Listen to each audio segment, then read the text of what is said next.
నువ్వు ఎప్పుడు బయటికి వెళ్ళాలి, ఎలా వెళ్ళాలో డిసైడ్ చేసేది నేను అని. ఆ చందు చావుని నా కళ్ళారా చూడాలి. అప్పుడు మాత్రమే నేను ఈ తాళిని తెంచుతాను. నాకు పిల్లల్ని చూడాలనే ఉంది చందు, కానీ అర్జెంటుగా చేయాల్సిన పనులు ఉన్నాయి.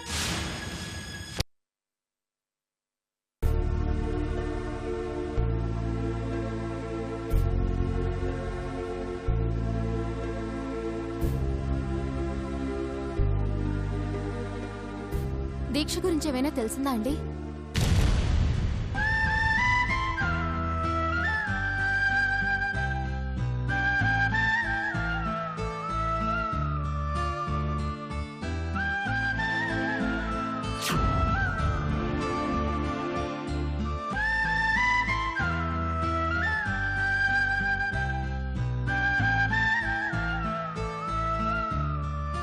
ఇంటికి రాగానే మిమ్మల్ని ప్రశ్నలు అడిగి విసిగిస్తున్నానా? నిన్ను నీ ఆరాటాన్ని నేను అర్థం చేసుకోగలను వస్తా. మనం అనుకున్నట్టు పనులన్నీ వెంటనే జరిగిపోవు కదా. దీక్ష గురించి ఏ చిన్న ఆధారం దొరుకుతుందా అని చూస్తున్నాను. వాళ్ళ అన్నయ్యకి సమస్యలున్నాయి. ఇక్కడ జరుగుతున్నవేవి తనకు తెలియవు. ఇంటి నుంచి వెళ్లే ముందు నాతో ఒక ముఖ్యమైన విషయం మాట్లాడాలన్నారు.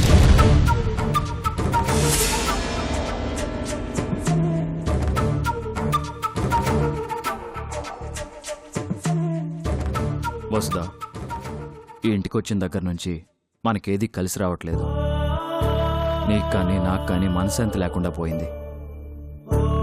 ఈ ఇంట్లో ఉండగానే దీక్ష సమస్య మొదలైంది. ఈ ఇంట్లోనే ముంబై వాళ్ళు నిన్ను కిడ్నాప్ చేశారు. దానికన్నా ముందు నిన్ను హాస్పిటల్లో జాయిన్ చేయాల్సి వచ్చింది. ఈ ఇంటి వాస్తు బాగుండలేదేమోనండి. సిద్ధాంత్ గారిని పిలిపించి చిన్న చిన్న మార్పులు చేస్తే బాగుంటుంది. ఇది మన సొంత ఇల్లు కాదు కదా, మనకిష్టం వచ్చినట్టు మార్పులు చేయించుకోవడానికి.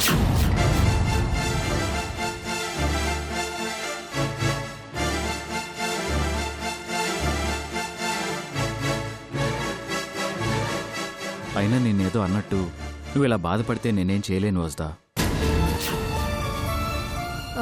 అదేం లేదండి. ఇప్పుడేం చేద్దామంటారు? మనం ఇల్లు ఖాళీ చేయాలి. కొత్త ఇల్లు కోసం వెతుకుతున్నాను. ఆ పనిలో తిరగటం వల్లే ఆలస్యంగా వస్తున్నాను. నీకు ఫోన్ చేయటం కూడా కుదరట్లేదు. ఇల్లు మారాలా? మారాలి. మనకు కలిసి రాలేదనే కాదు, ఈ ఇంట్లో జరిగిన ఘోరం నాకు ఇంకా గుర్తుంది. ముంబై వాళ్ళకి ఈ ఇల్లు తెలుసు. వాళ్లతో నీకు ఇంకా ప్రమాదం ఉంది. ఎంత సెక్యూరిటీ ఉన్నా వాళ్ళకదో లెక్క కాదు. నేనెప్పుడు ఇంట్లో ఉంటానో ఎప్పుడు బయటికి వెళ్తానో నాకే తెలీదు. మీరు చెప్పింది బాగుందండి. కాకపోతే దీక్ష తనే వెళ్ళిపోయింది అనుకుంటున్నాం కదా. అయితే తన నిర్ణయం మార్చుకొని మళ్ళీ ఇక్కడికొస్తే మనం ఉండవు.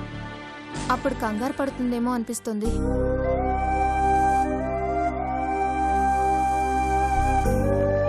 దీక్ష మన దగ్గరికి రావాలనుకుంటే ముందు నాకు ఫోన్ చేస్తుంది వస్తా. అదొక సమస్య కాదు. చెప్పానుగా, ఇల్లు మారితేనే మన సమస్యలు పోతాయని.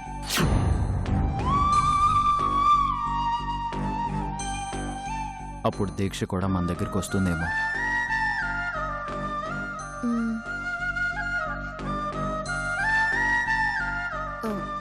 మీరు నాతో మాట్లాడాలనుకున్న విషయం ఇదేనా? అవును. ఆడవాళ్ళకి ఇల్లు మారటం అంటే ఇష్టం ఉండదు. అదే వివరంగా చెప్పాలనుకున్నాను. అసలు మనం ఇల్లు మారటాలు ఇవన్నీ ఎందుకండి? రుద్రవరంలో మన ఇల్లుంది. మనకంటూ మనుషులున్నారు. అక్కడుంటే మనకెలాంటి భయాలు ఉండవు కదండి. పైగా మీరే రుద్రవరం వెళ్ళి మన వాళ్ళని పిలిచి ఏదో చెప్పాలి అన్నారు. అవును, అప్పుడు అలా అనుకున్నాను. ముంబై వాళ్ళ విషయం వాళ్ళకి తెలీదు. జరిగింది చెప్పాలనుకున్నాను. కానీ ముంబై వాళ్ళకి మనది రుద్రవరం అని తెలుసుకోవడం చాలా ఈజీ. వాళ్ళు ఎంతమందినైనా చంపటానికి సిద్ధంగా ఉంటారు. మన కోసం రుద్రవరం ప్రజల్ని ఎందుకు బలిపెట్టాలి? అలా అంటారా? జరగబోయేది అదే. ఇది మహానగరం. మనం ఎక్కడుండేది తెలుసుకోవడం చాలా కష్టం. అందుకే నా నిర్ణయం మార్చుకున్నాను. ఇక ఈ విషయం గురించి నువ్వు ఎక్కువగా ఆలోచించొద్దు వస్తా. మనం ఇల్లు మారుతున్నాం, ఎక్కడికి అనేది ఈ ఇంటి ఓనర్ కూడా చెప్పం, ఓకేనా? తిరిగి తిరిగి అలసిపోయాను వస్తా, కాస్త హెడేక్గా ఉంది. అయ్యో పాపిస్ట్ దాన్ని, మీరింటికి వచ్చిన దగ్గర నుంచి మాట్లాడిస్తూనే ఉన్నాను. నన్ను క్షమించండి. నిన్ను క్షమించడం ఏంటి వస్తా? ఏం చేసావని? ముందు మీరు వెళ్ళి స్నానం చేయండి. అసలు ఈ తిరుగుళ్ళలో పడి మీరేం తింటున్నారో ఏం తాగుతున్నారో కూడా తెలియడం లేదు. మీకిష్టమైన వంట అరగంటలో తయారు చేస్తాను. మనిద్దరం కలిసి భోంచేసి చాలా రోజులైందనిపిస్తోంది. మీరు తొందరగా వచ్చేయండి.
వెతకటం అయిపోయిందా యేసు?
దగ్గరే ఉంటుంది బూడిదే. నువ్వు అనుకుంటున్నట్టు నేను అనామకుణ్ణే, కానీ నీ రహస్యాలన్నీ భద్రపరిచిన సీడీల్ని నా గదిలోనే దాచుకునేంత అమాయకుడు మాత్రం కాదు.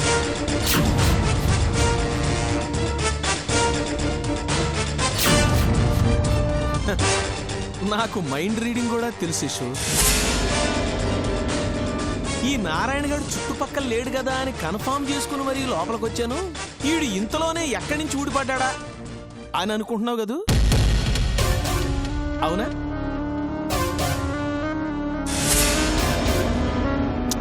నాదేముంది చెప్పు, యావరేజ్ నటుణ్ణి.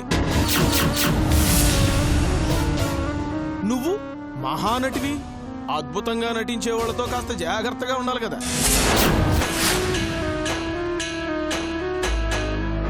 నువ్వు యావరేజా? మరి ఈ కంటికి తెలియకుండా ఈ కంటితో అన్ని పనులు చేస్తావు. మరి తెలిసి ఈ వెతుకులాట ఎందుకు యశు? నువ్వింకా మారలేదు. అవును, ఈ ఐడియా నీకొచ్చిందా లేకపోతే నీ కూతురిచ్చిందా? నారాయణ, అరవకో. నీ తల్లి కూతుళ్ళు ఇద్దరూ కలిసి ఆడుతున్న నాటకం కదా ఇది.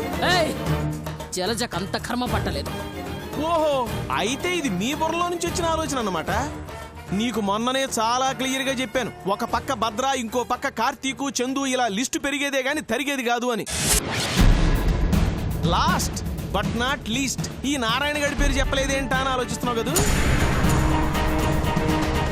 చూడు యస్సు, అయిన వాళ్ళని ఎప్పుడూ శత్రువులుగా చేసుకోకూడదు.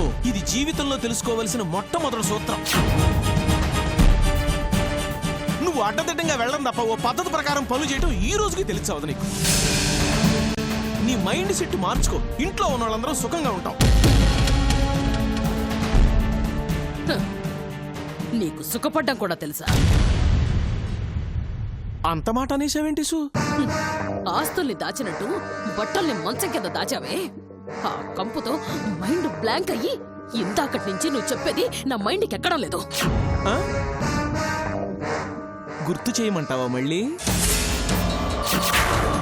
అవసరం లేదు. మొక్కాన బొట్టు పెట్టుకుని సెంటు రాసుకుంటే కంపు రాకుండా పోదు. ముందు బట్టలు తుక్కో, తర్వాత కథలు చెబుతూ గాని.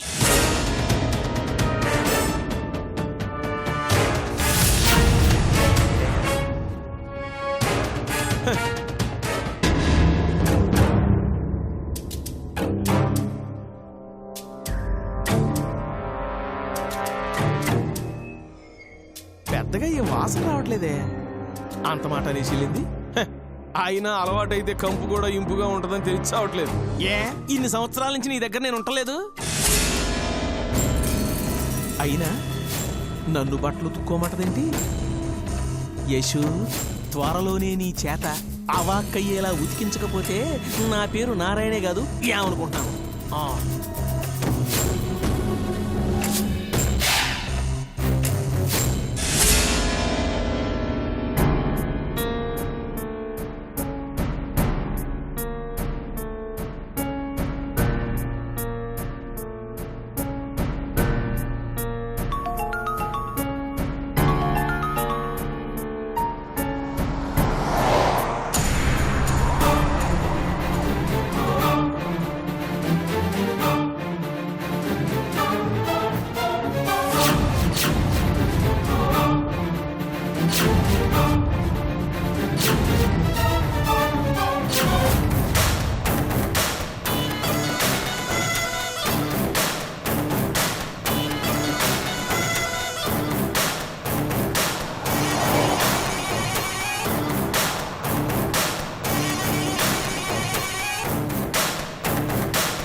నీతో మాట్లాడాలి. నీతో మాట్లాడాల్సిందేమీ లేదు. ఎందుకుండదు? నువ్వు నా మెడలో తాళి కట్టావు. నాతో కొంతకాలం కలుసున్నావు. నేను నీ భార్యని. బజార్ను పోయే మనిషిని కాదు, సంబంధం తెంచుకోవడానికి. మనుషులు మంచివాళ్ళైతే బజార్లో కనిపించిన ఆ పరిచయాలే స్నేహంగా మారతాయి. నేను చేసిన తప్పేంటి? నిన్ను ప్రేమించడమా? ప్రేమ అనేది వన్ సైడెడ్ కాదు, అది రెండు వైపులా ఉండాలి. అలాగా?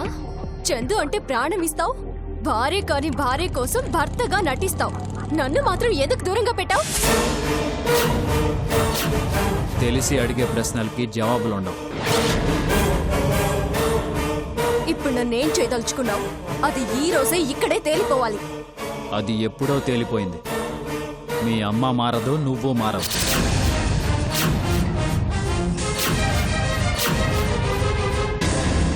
నీతో కలిసున్నాను కాబట్టే చెప్తున్నాను. మనసులు కలవనప్పుడు కొన్ని సంవత్సరాలు కలిసి బతికిన వాళ్ళు కూడా విడిపోతున్నారు. అందుకే ఏ గొడవలు లేకుండా మర్యాదగా మనం కూడా విడిపోదాం. నీకు నచ్చిన వ్యక్తిని చూసి పెళ్లి చేసుకో. ఎప్పటికైనా నీ బతుకుని చక్కగా మలుచుకో. నన్ను మర్చిపో.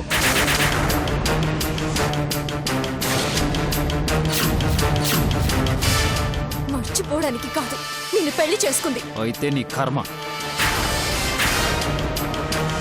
కార్తీక్, నువ్వు నా వాడివి. అది ఈ జన్మలో జరగదు.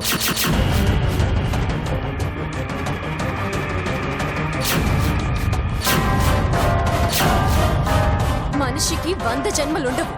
ఉన్నా అప్పుడు నాకు నువ్వే కావాలి. నువ్వు చేసిన మోసం తలుచుకుంటే నాకు అసహ్యం వేస్తుంది. ఏం చేసినా నేను నీ ప్రేమ కోసమే చేశాను. నీది ప్రేమ? ఆ మాట పదే పదే అంటానికి సిగ్గుండాలి. నువ్వు మా అమ్మకు చేసిన ద్రోహం నాకు గుర్తుంది. మీ అమ్మకి నేను కిడ్నీ ఇచ్చాను. ప్రేమ లేనిదే ఒక్క కిడ్నీతో ఎవరు బతకాలనుకోరు. మా అమ్మకి కిడ్నీ పోవటానికి కారణం నువ్వు, నీ అమ్మ.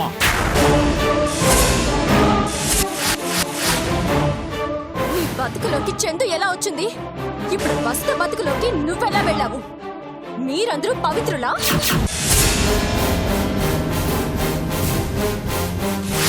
మాటలు అనవసరం.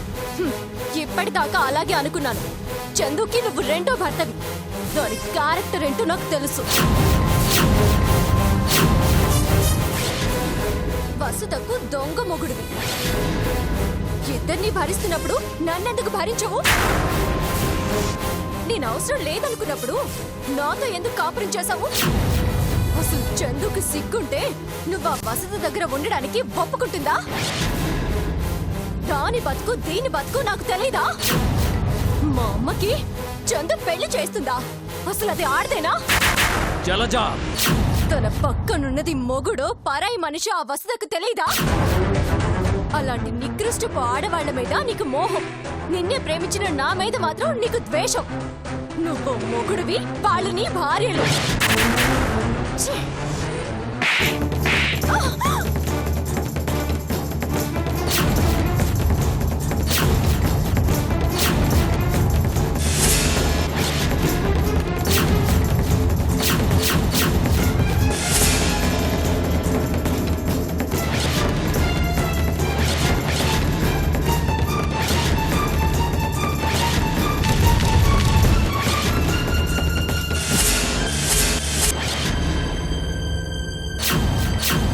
నన్నే కొడతావా? ఇంకోసారి చందు గురించి వసుద గురించి పిచ్చి పిచ్చిగా మాట్లాడితే చంపేస్తాను.